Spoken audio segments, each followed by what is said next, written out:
A little while ago, I reviewed WrestleMania 2000 for the Nintendo 64. I loved it and felt like it was one of the best fighting/wrestling games of all time. I still hold it to that standard to this day. But that was before I played the WWE 2K series. At first, I was skeptical. I normally don't like the 2K games because they feel too much like a simulation and not very much a game. But man, all I gotta say is, I've been missing out.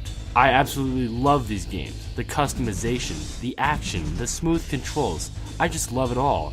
I'm going to talk about this one in particular, WWE 13 for the Xbox 360.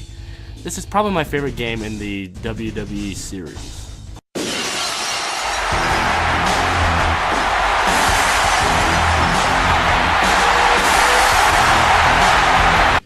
Released in 2012, this is an excellent game that I recommend to any wrestling fan. It's got a lot of wrestlers that you are very familiar with. Stone Cold Steve Austin, HBK, Triple H, The Rock, and The Undertaker are all here, along with many other great wrestlers from different eras. You've got your normal modes for any wrestling game: singles, tag team, triple threat, and fatal 4-way. You also got some new matches, such as Inferno, Iron Man, TLC, and ladder matches. There's also a new single player mode, which takes you through a bunch of historical matches that occurred during the Attitude Era of WWE. To unlock characters and other things, you must play through the Attitude Era mode.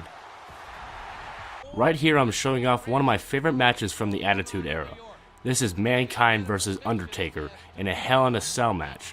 This is one of the very first Hell in a Cell matches, and man, it is a brutal one. Mankind gets tossed off the cage, chokeslammed through the cage, and even though it doesn't show it in the game, he's chokeslammed under thumbtacks in the actual match.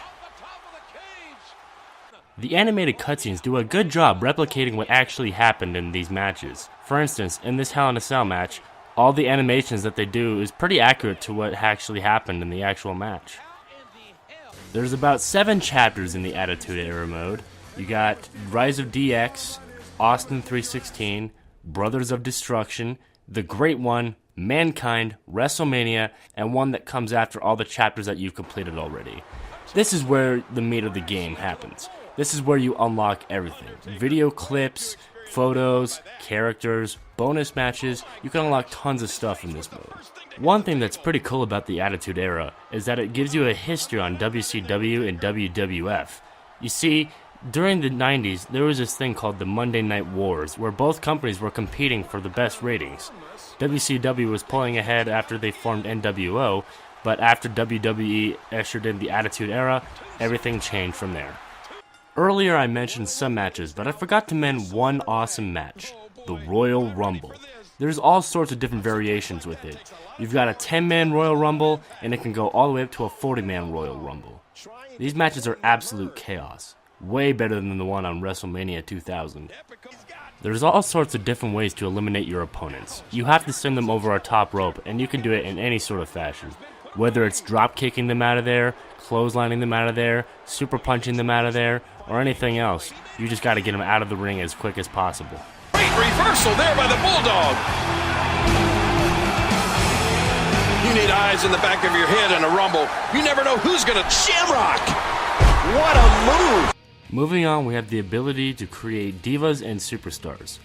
One thing that 2K games get right is the character creation. You can create any character you want. Want to put yourself into the game? Go for it. Want to make an abomination that shouldn't have the right to exist? You can make that too. And that's what I love about this. You can make guys like Hulk Hogan, and you can make the actual Hulk, which is pretty sweet. You can give your superstar a name, and one of the cool things about it is that they will actually announce it. You can even customize where they're from, which is kind of cool because there's fictional places too, which I always thought was really funny. What we're looking at here is the Infernal Match. I absolutely love the Infernal Matches because all you have to do is hit them over the top and they go into the flames, which is really intense. I mean, if you think about it, it's a lot more intense than actual wrestling, which, hey, they used to do this, so I'm not surprised. I wish they had casket matches though, that would be cool. You can't stop Kane.